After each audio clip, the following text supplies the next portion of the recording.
اگر کسی شخص کے جگر میں یا گردوں میں کسی قسم کی بیماری ہے تو اس کو چاہیے کہ وہ مندرجہ ذیل دعا کا کثرت کے ساتھ اہتمام کرے۔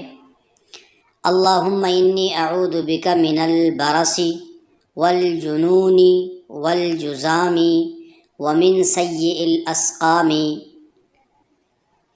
اس کے علاوہ دوسرا طریقہ علاج یہ ہے کہ آیات شفا پڑھ کر پانی پر دم کر کے وہ پانی صاحب مرض کو پلایا جائے۔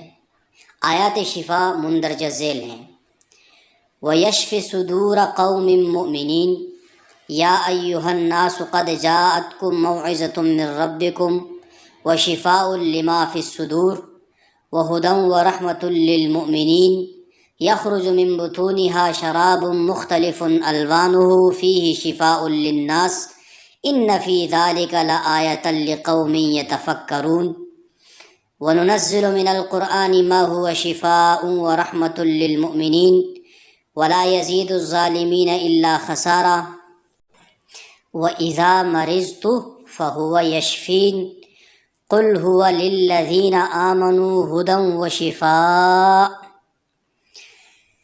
اس کے علاوہ سورۃ القریش کو کھانے پر دم کر کے کھایا جائے تو گردوں کے لیے مفید ہے۔ حکیم الامت مولانا اشرف علی تھانوی رحمہ اللہ اس سے اعمال قرآنی میں لکھتے ہیں: سورۃ الایلاف کھانے پر دم کر کے کھانے سے ہر قسم کے ضرر و تخمہ وغیرہ سے محفوظ رہے اور درد گردہ کو بھی نافع ہے۔